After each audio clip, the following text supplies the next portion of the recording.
"Where did you come from?" admired her mother-in-law as they lay in the haystack by the cowshed. The tired workers had recently come in from their evening milking. The man of slightly northern origin replied, "I am a tundra dweller who knows a thing or two about these things. We are reindeer herders and also my mum before I was of age," John proudly stated. Karen's mother-in-law was very surprised that they still couldn't get rid of their frosty habits. Karen's mother-in-law even lived in a way that affected her diet, giving her body a very distinct look that signaled a new attraction to her already aching flesh. This was new to Karen, and she was eager for it to continue, even despite the malfunctioning diesel engine in the background. The long train pulled into the railway station from one of the bays. The sound of the diesel engine rumbled through the evening silence, giving their solitary conversation an almost cinematic effect. The noise gave everything a dramatic quality, as if something big was looming on the horizon. John was taking the whole neighborhood, spread over many thousands of miles, on the road. In his suitcase he carried the furs of wolves and bears. Otherwise, the chief told him, these city dwellers could not survive. The first thing a simple boy with a very American name Jack decided to do was to visit Washington, because as his beloved mother always told him, "Son, the first thing you should do is to see the White House and then look for work. But remember, don't sell anything if it's valuable." Jack felt both excitement and fear as he imagined the grandiosity of Washington, D.C., which he had only heard about from stories. The bustling streets, the impressive architecture, it was like a dream come to life. Jack suddenly felt an overwhelming longing for his mother. He remembered how they used to herd the deer together and then milk them. And the best part was climbing into his mom's tent on frosty nights, getting under her skin to keep warm. He had been devoted to her, but now that he was sent elsewhere, he knew he couldn't fail. He went straight to the Capitol, meeting many unfamiliar faces along the way. It was at one of the underground exits that Jack met his fate. The sea of people was astounding, but Jack was comforted by their anonymity, and at the same time he felt strangely alone. A sense of adventure fought nostalgia as he made his way into the heart of the city. Riding up the escalator, Jack looked around curiously until his gaze traveled a couple of steps up and came across a very pleasant sight. A young woman with a beautiful figure caught his eye. He wasn't used to seeing people in such urban attire, dainty skirts, brightly colored blouses, and leather shoes. He decided to follow her. Fortunately, she was also heading toward the Capitol to see the sights. Jack followed her relentlessly until she finally spotted him. Jack couldn't help but marvel at the brightness of her outfit. It was as if she belonged to another world, more lively and colorful than the tundra. He was both curious and a little scared of this new dynamic way of life.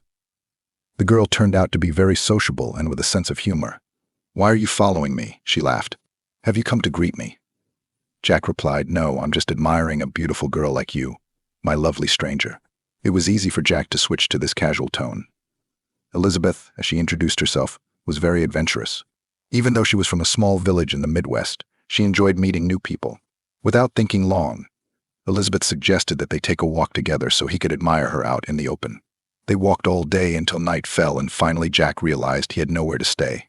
As they walked, Elizabeth told stories of her small-town upbringing, and Jack found comfort in their shared experience of transitioning from rural to urban life.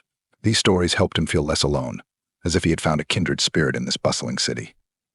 The resourceful girl easily found a solution, offering Jack a place to sleep in her dorm room since she was studying to be a teacher. But there was a problem. The dorm's strict security would not allow a stranger Jack to stay the night. Elizabeth quickly came up with a plan, threw a rope out of the window, and Jack climbed up like Tarzan, remembering to bring his suitcase. He even considered giving one of the furs to the grumpy guard, but decided she didn't deserve it. Once inside, he made himself comfortable. And though Jack had no intention of courting, once Elizabeth was in bed, he slipped under the covers and snuggled against her soft body. Elizabeth was amused by the absurdity of the whole situation, how this strange young man from faraway lands had somehow snuck into her room by climbing up the wall of the dormitory like a scene from a film. It made her laugh, and her laughter was contagious.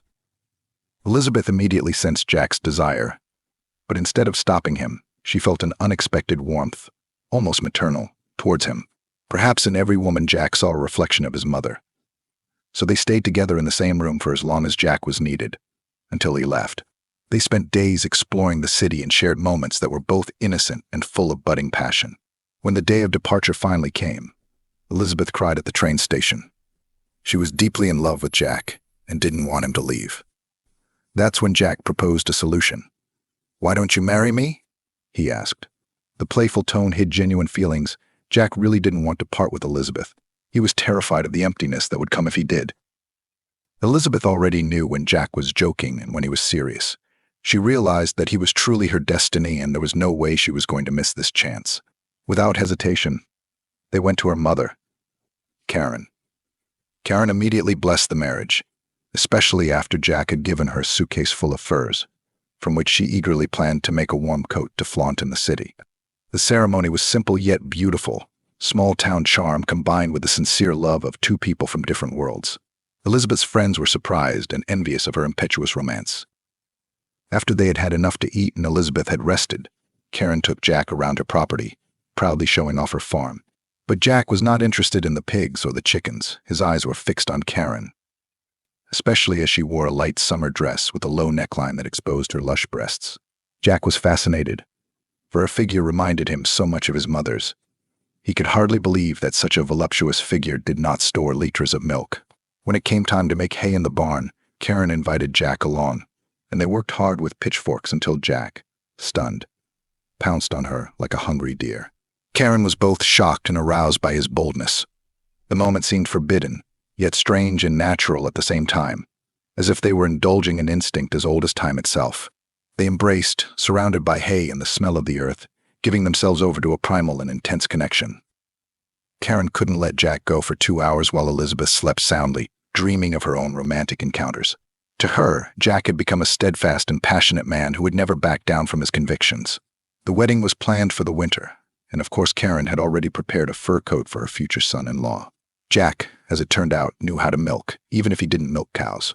The winter wedding was full of rustic charm, homemade decorations, hearty food, the warmth of family and friends, all celebrating the union of two souls who seemed destined to be together. Jack had managed to win not only Elizabeth's heart, but Karen's as well. Winning his mother-in-law's favor was crucial to starting a family, and luckily Jack proved to be smart in every way. Soon Jack and Elizabeth moved to the city, but Jack never forgot about Karen. He realized that leaving a woman's needs unattended could lead to problems. He visited her often under the pretext of needing to help with the farm, but he was actually drawn to her.